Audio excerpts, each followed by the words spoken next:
Le agradecemos al diputado Selva por estas recomendaciones y por las invitaciones a conocer la ciudad de Mercedes, donde es oriundo y donde están también todas estas festividades. Vamos a hablar del Día del Bibliotecario y la Bibliotecaria, que se celebra hoy, miércoles 13 de septiembre.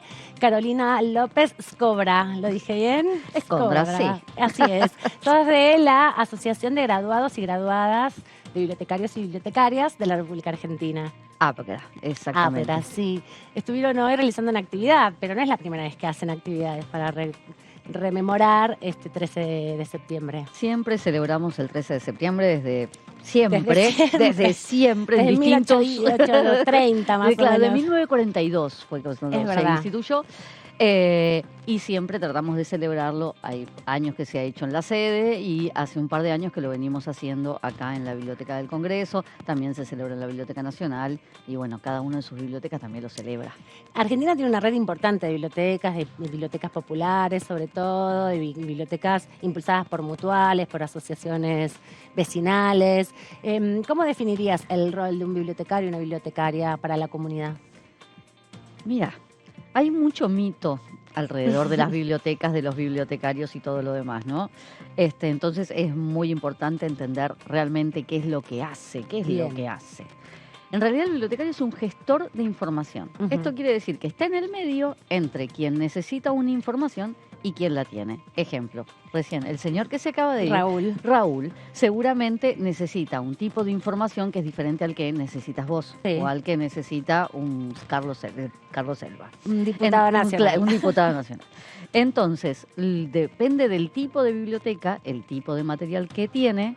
Y el bibliotecario lo que hace es, un músico necesita partituras. Un artista plástico, historia del arte o técnicas, por ejemplo. O técnicas no sé, referentes. Exacto, referencias históricas. Y no solo eso, sino que capaz que lo que necesita es la guía de museos de la ciudad para saber dónde presentarse. O, por ejemplo, necesita la información de cómo presentarse al Fondo Nacional de las Artes para presentarse a concurso y convocatoria.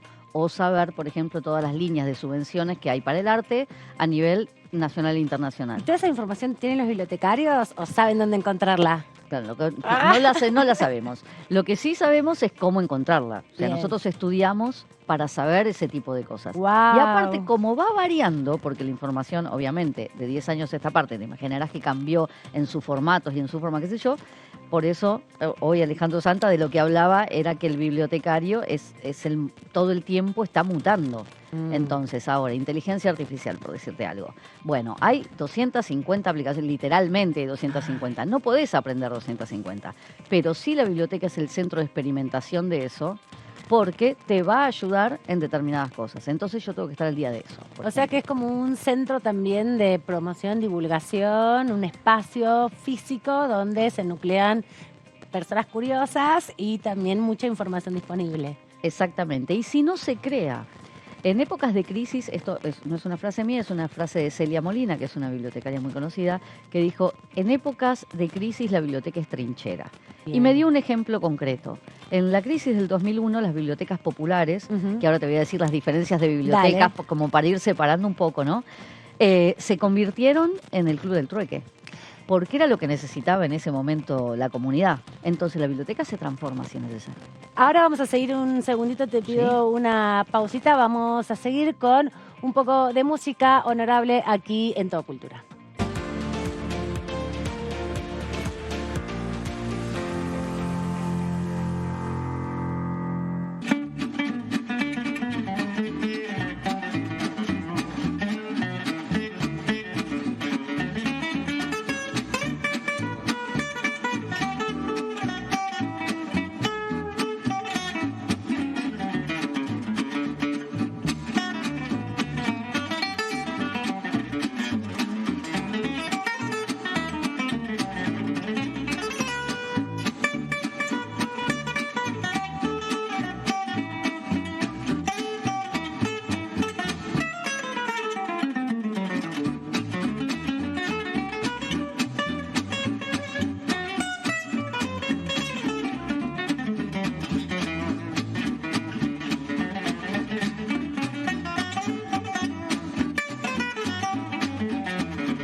Una pausita de música también para reponer un poquito de energías. Estamos hablando con Carolina, que es integrante de la Asociación de Graduados y Graduadas de Bibliotecarios y Bibliotecarias de la República Argentina, y estabas a punto de contarme la diferencia entre las bibliotecas populares, las bibliotecas como la Biblioteca Nacional, la Biblioteca del Congreso, las bibliotecas escolares. ¿Cómo sería la diferenciación?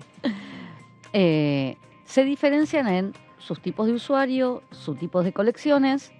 Siempre insisto, la idea es ser el puente informativo. En realidad es defender el derecho al libre acceso a la información, que está muy, está muy pegado a la libertad de prensa. Es el mismo derecho, digamos. Bien. Entonces, así como las escuelas defienden el derecho a la educación, los hospitales a la salud, las bibliotecas defienden el derecho al acceso a una información de calidad. Y también tiene que ver con estas brechas. Cuando digo brechas, hablo de brechas digitales, que obviamente una persona que tiene y que maneja Internet, por ejemplo, tiene posibilidades muy diferentes a una persona que no lo hace, así como en otra época estaban las personas que sabían leer y las que no lo sabían. Exacto. Entonces las bibliotecas también se transformaban junto con la educación en alguien que trataba de que esa brecha se achique. En el tema de la brecha tecnológica, las bibliotecas ocupan también ese mismo espacio. Tienen varios objetivos. Las diferencias de las bibliotecas es que en las bibliotecas populares, las que forman parte de la CONAVIP... De la CONAVIP, exacto, que tuvo una ley de acá del Congreso. Exactamente, muy debatido, porque bueno, estaban en juego, hay más de 2.000 bibliotecas que están inscriptas en CONAVIP. ¿Qué significa que están inscriptas en CONAVIP? Que tienen una serie de aspectos de cuestiones legales y jurídicas que cumplen con eso y todos los años presentan informes porque son asociaciones civiles. Y esa es una gran diferencia con otras bibliotecas como la del Congreso. La del Congreso es una pública junto con la nacional, junto con la de maestros y maestras, que, y con tantas otras, que el Estado las subvenciona. Y además donde tienen que estar las publicaciones que se hacen en el país en determinada cantidad, ¿no? Que es también como un reservorio de todo lo que se publica. Bueno, eso también es todo un mundo súper complejo. Bueno, no entremos en ese súper problema. complejo. Claro, porque es muy difícil llevar a cabo eso. Pero sí, efectivamente es así. Pero las bibliotecas populares se conforman como un club, por eso tienen socios y por eso son asociaciones civiles y por eso en cuestión de recursos las leyes son fundamentales para que puedan ayudarlas, porque si no son muy débiles en ese sentido.